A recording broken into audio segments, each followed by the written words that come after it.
అందరికీ నమస్తే నొల్లా welcome to MR media Telangana. This is Rekha. దేశవ్యాప్తంగా కాంగ్రెస్ పరిస్థితి మనం చూస్తూ ఉన్నాం. ఎక్కడ ఎన్నికలైనా కూడా కాంగ్రెస్ పార్టీ కొన్ని జాగాలల్లో థర్డ్ ప్లేస్ కూడా సంపాదించుకోలేకపోతుంది అంటే అర్థం చేసుకోవచ్చు కాంగ్రెస్ పార్టీ ఏలుబడి ఏ విధంగా ఉండే అని. ఏ విధంగా ఉన్నది అని మనం అర్థం చేసుకోవాల్సిన అవసరం ఉన్నది.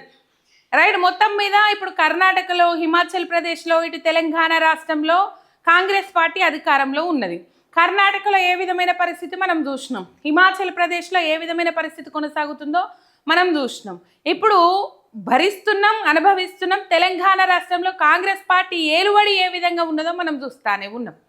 రైట్. పాపము అటు రాహుల్ గాంధీని నమ్మిస్తూ ఉన్నాడు, అటు బీజేపీతోని దోస్తీ చేసుకుంటా రేవంత్ రెడ్డి రాహుల్ గాంధీని బాగా మోసం చేస్తుండని అయితే మాత్రం బాగా మంది మాట్లాడతారు. ఇది రాహుల్ గాంధీ కూడా తెలుసు. కానీ రాహుల్ గాంధీ ఎందుకు దూరం పెడతలేడు రేవంత్ రెడ్డిని అంటే మూటలు ఆగిపోతే ముళ్ళలు ఆగిపోతాయి అని చెప్పేసి, గంతకు మించి ఇంకా వేరే రీజన్ ఏమీ లేదు. మంత్రులందరూ పోయి రేవంత్ రెడ్డి మీద కంప్లైంట్లు ఇచ్చినప్పటికి కూడా అందరూ సర్దుకొని పోన్రి, ఏం చేస్తాం, టైం వచ్చినప్పుడు చూద్దామని చెప్పేసి రాహుల్ గాంధీ ఢిల్లీ అగ్రనాయకత్వం ఇక్కడున్న కాంగ్రెస్ సీనియర్ పార్టీ నాయకులకు చెప్పిరంటే మీరు అర్థం చేసుకోవాలి. ఆయన కాంగ్రెస్ ఎమ్మెల్యేలు మాట్లాడుతున్న ముచ్చట్నే మనం మాట్లాడుకోవాలి. ఇక్కడి నుంచే పైసలు పోతే తప్ప ఢిల్లీ ఏఐసిసి గడవని పరిస్థితి, ఢిల్లీ పార్టీ పెద్దల పరిస్థితులు ముందడి కొనసాగని పరిస్థితి. ఆయననే చెప్పుకుంటా ఉన్నాడట అనుచరులకు, ఎంబడ తిరిగేటోళ్లకు, వాళ్ళకు వీళ్ళకు రేవంత్ రెడ్డి చెప్పుకుంటుండట, నేను లేని కాంగ్రెస్ పార్టీ ఇప్పుడు లేనే లేదు, నేనే పెద్ద దిక్కు, పైసలని కొంటవా నేనే ఇస్తానని చెప్పేసి చెప్పుకుంటుండట. రాహుల్ గాంధీ వీళ్ళు వచ్చిండ్రు, అయ్యగారు వచ్చిండ్రు, అయ్యగారు మొన్న అప్రిషియేట్ చేసిండ్రట తెలంగాణ రాష్ట్రంలో పాలన మంచుకున్నది కాంగ్రెస్ పాలన అని చెప్పేసి. అక్కడనేమో బుల్డోజర్ విధానానికి వ్యతిరేకంగా పోరాటం చేస్తామని చెప్పేసి ప్రగల్భాలు పలుకుతాడు రాహుల్ గాంధీ. ఇక్కడనేమో రేవంత్ రెడ్డి బుల్డోజర్ విధానంతోనే ముందడుగు పోతా ఉన్నాడు. అవేమో కార్టూన్లు కూడా వైరల్ అవుతా ఉన్నాయి. ఆయన ఇప్పుడు రాహుల్ గాంధీ రావడానికి కూడా కారణం ఉన్నది అని చెప్పేసి పెద్ద వాటికి పిలిచినా రాలే రాహుల్ గాంధీ. రాజీవ్ గాంధీ విగ్రహం సెక్రటేరియట్ ముంగట తెలంగాణ తల్లి ప్లేస్లో కాంగ్రెస్ రాజీవ్ గాంధీ విగ్రహం పెడతా అని చెప్పేసి పిలిచినా కూడా రాహుల్ గాంధీ రాలే. ఇంకా పెద్ద కార్యక్రమాలకు కూడా రాలే. ఇది గ్లోబల్ సమ్మిట్ అని చెప్పేసి ఒక కార్యక్రమం పెట్టిండు, అది కాంగ్రెస్ లేపడం కోసమే పెట్టిండు. ఆ సమ్మిట్కి కూడా రాహుల్ గాంధీ రాలే. మరి ఇవాళ ఎందుకు వచ్చిండు? ఖాళీ డీసీసీ అధ్యక్షులకు శిక్షణా తరగతులకే పాల్గొనడానికి ఎందుకు వచ్చిండు అని అంటే ఆ 1000 కోట్లు ఏవైతే ఉన్నాయో ఆ 1000 కోట్ల కోసమే వచ్చిండు రాహుల్ గాంధీ తెలంగాణ రాష్ట్రానికి అని ముచ్చట్లు. ఇక ఆయన వచ్చిండు అన్నప్పుడు నిరుద్యోగులను హౌస్ అరెస్టులు చేసుడు, ప్రశ్నిస్తులను హౌస్ అరెస్టులు చేసుడు, వాళ్ళని ఎటు పోనీయకుండా ఇబ్బంది పెట్టుడు, ఇవన్నీ నడుస్తూ ఉన్నాయి. అవసరం నేను అడుగుతున్నా, ఇంతకుముందు అడిగినా మళ్ళీ అడుగుతున్నా, రేవంత్ రెడ్డి పాలన మంచిగా చేస్తానని చెప్పేసి మీరు శబాష్ అని చెప్పేసి చేతిలో చేసి అది చేసిన వాళ్ళు ఇలా భయపడుకుంటే మీరు తెలంగాణ రాష్ట్ర రావడానికి కారణం ఏంది అంటే మీరు పాలన మంచిగా చేస్తలేరనే కదా. రైట్. ఎక్కడ ఎన్నికలైనా కాంగ్రెస్ పార్టీకి పెద్ద ఎదురుదెబ్బ తాకుతుంది, అది రేవంత్ రెడ్డి వల్ల కూడా తాకుతుంది అనేది మాత్రం వాస్తవం. చాలామంది చాలా విధాలుగా సోషల్ మీడియాలో పోస్టులు పెట్టుకుంటారు. మహారాష్ట్ర వేయిండు, బీహార్ వేయిండు.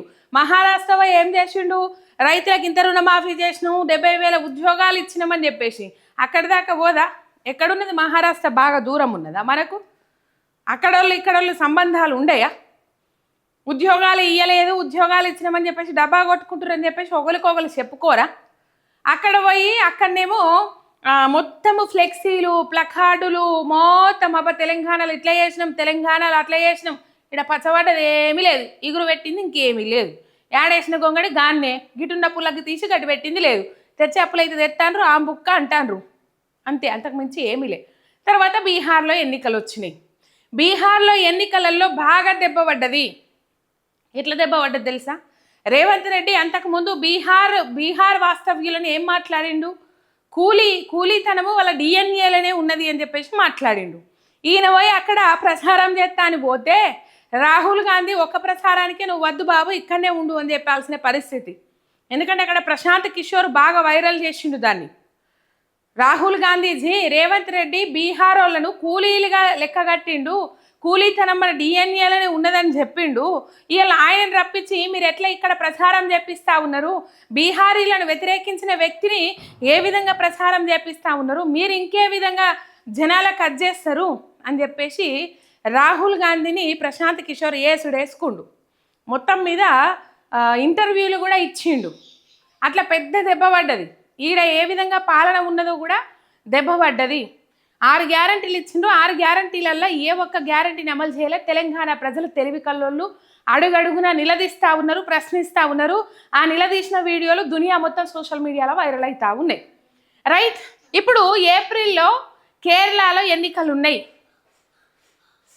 ఎల్డిపి పార్టీ అక్కడ అధికారంలో ఉన్నది. సిపిఐ సిపిఎం సపోర్ట్గా ఉంటాయి. ఆ పార్టీ అక్కడ అధికారంలో ఉన్నది కేరళలో. ఇప్పుడు ఏప్రిల్లో ఎన్నికలు ఉన్నాయి.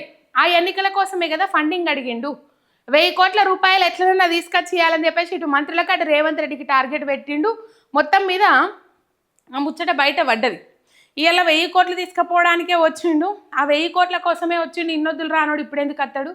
ఫండింగ్ లేదు కాబట్టి, అక్కడ పైసలు లేవు కాబట్టి, బీడిబుచ్చం కల్లుద్దరైంది కాబట్టి, ఈడికెళ్ళి పట్టుకపోయేదందుకే వచ్చిందనే ముచ్చట్లు. ఇప్పుడు రేవంత్ రెడ్డి పిలిస్తే రాలేదనే మళ్ళీ పేరు ఆయన మనసులో పెట్టుకొని పైసలు ఇవ్వకపోతే ఎట్లా అని చెప్పేసి దానికోసమే వచ్చిందని వీడియోలు అయితే వైరల్ అవుతా ఉన్నాయి.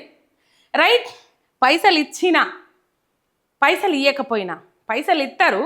ఎందుకంటే అక్కడ కేసీ వేణుగోపాల్కు కృతజ్ఞత చూపెట్టుకోవాలి కదా రేవంత్ రెడ్డి. టీపీసీసీ అధ్యక్షుడిని చేసింది కేసీ వేణుగోపాల్ కదా, బాగా సపోర్ట్ చేసిండు రేవంత్ రెడ్డికి.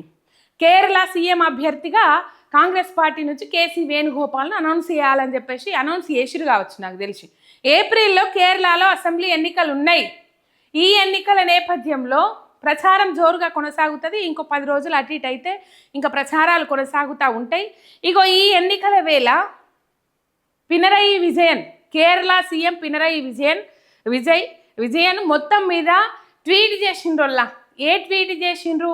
వెలుగు మట్ల కూల్చివేతల గురించి ట్వీట్ చేసిండ్రు. బీజేపీ మోడల్ బుల్డోజర్ ప్రభుత్వాన్ని నడిపిస్తూ ఉన్నారు. తెలంగాణ రాష్ట్రంలో బుల్డోజర్ విధానాన్ని నడిపిస్తూ ఉన్నారు. బీజేపీ మోడల్ బుల్డోజర్ విధానాన్ని నడిపిస్తూ ఉన్నారు. అక్కడనేమో బీజేపీకి వ్యతిరేకంగా బుల్డోజర్ మీద పోరాటం చేస్తారు. కానీ ఖమ్మం వెలుగుమట్లలో దాదాపు 600 నుంచి 700 ఇండ్లను కూల్చేసిండ్రు. 3000 మందిని రోడ్డు మీద వేసిండ్రు. భూదాన్ భూములు, అనగారిన సామాజిక వర్గాలకు చెందినోళ్ళ ఇండ్లను కూల్చేసిర్రు. ఇలా రోడ్డు మీద వేసిర్రు. వీళ్ళ ఈడికి వచ్చాట తెలంగాణలో అట్లా చేస్తారు. తెలంగాణలో కాంగ్రెస్ పాలన అట్లున్నది. ఈడికి వచ్చాట కేరళ ప్రజలకు తోడుగా ఉంటాము అని చెప్పేసి మాట్లాడుతుర్రు. ఎట్లా నమ్ముతారు అని చెప్పేసి అది పినరయి విజయన్ కేరళ సీఎం ట్వీట్ చేసిండ్రు. ఒకసారి ఆ ట్వీట్ చూద్దాం మనం. కరెక్ట్ దెబ్బనొల్ల ఈ ఎన్నికల టైంలో కరెక్ట్ దెబ్బ ఇగో కనబడుతుంది కదా మీకు. Pinarayi Vijayan, the demolition of nearly 700 Bhoodan allotted homes in Khammam, leaving around 3000 people homeless, exposes the Congress government's true face in Telangana. వాళ్ళ నిజ స్వరూపం బయట పెట్టుకున్నారు కాంగ్రెస్ ఎట్లుంటుంది అని చెప్పేసి. This bulldozer raj mirrors the BJP's model of using state power against the poorest అని చెప్పేసి పేదలకు వ్యతిరేకంగా పోతా ఉన్నది. బీజేపీ మోడల్ ప్రభుత్వాన్ని, బీజేపీ మోడల్ విధానాన్ని నడిపిస్తూ ఉన్నారు. దీనిలో తెలుగులో మీనింగ్ ఏంటంటే, ఖమ్మం వెలుగుమట్లలో పేదల ఇండ్ల కూల్చివేతల మీద విమర్శలు చేసిండ్రు కేరళ సీఎం పినరయి విజయన్. తెలంగాణలో బుల్డోజర్ రాజ్యం నడుస్తుంది. ఖమ్మంలో కాంగ్రెస్ ప్రభుత్వం 700 ఇళ్లను కూల్చివేసి 3,000 మందిని నిరాశ్రయులను చేసింది. బీజేపీ మోడల్ బుల్డోజర్ రాజ్యాన్ని తెలంగాణలో కాంగ్రెస్ అనుసరిస్తుంది. తెలంగాణలో అణగారిన వర్గాలపై కాంగ్రెస్ దాడులు చేస్తున్న దాడులకు సమాధానం చెప్పాలి. తెలంగాణలో అణగారిన వర్గాల ఇండ్లను కూల్చి కేరళలో ప్రజలతో నిలబడతామని కాంగ్రెస్ చెప్పడం అవమానం. కేరళ సీఎం పినరయి విజయన్ అని చెప్పేసి కరెక్ట్ టైంలో దెబ్బ పడ్డది. అది రేవంత్ రెడ్డితోనే పడ్డది. ఇక మరి దీని మీద రాహుల్ గాంధీ ఏ విధంగా స్పందిస్తాడు? అక్కడనేమో రాజ్యాంగం అంటాడు, అక్కడనేమో బుల్డోజర్ విధానానికి వ్యతిరేకం అంటాడు. ఇలా వచ్చిండు కదా, ఎవ్వరు కనవల్లేదా? మూసి బాధితులు కనవల్లే, అటు వాళ్ళు వెలుగుమట్ల బాధితులు కనవల్లే, ఎవ్వరు కనవల్లేదా రాహుల్ గాంధీకి? ఇలా ఆయన వచ్చింది 1000 కోట్ల కోసం కదా, ఆయనకి ఏం కనబడే ఎట్లుంటుంది? మనదైతే సోమవారం, మందిదైతే మంగళవారం. ఆయనకు కావాల్సిన పైసలు ఇప్పుడు అంతే. రైట్, కేరళ ఎన్నికల వేళ రేవంత్ రెడ్డి రాహుల్ గాంధీకి పెద్ద దెబ్బ కొట్టిందనే చెప్పుకోవాలి. ఇక మరి పాపం వాళ్ళేమో బాగా తాపత్రయపడతారు. 1000 కోట్లు పైసలు సమకూర్చే పనిలో వాళ్ళు ఉన్నారు. ఇగో ఈ దెబ్బలు అట్లా పడ్డాయి. డైరెక్ట్ కేరళ సీఎమే ట్వీట్ చేసిండు.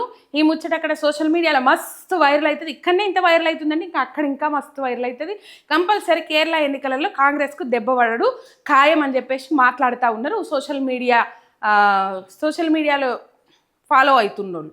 ఒక సబ్స్క్రైబ్ చేసుకొని సపోర్ట్ చేయండి మీ ఎంఆర్ మీడియా తెలంగాణ ఛానల్.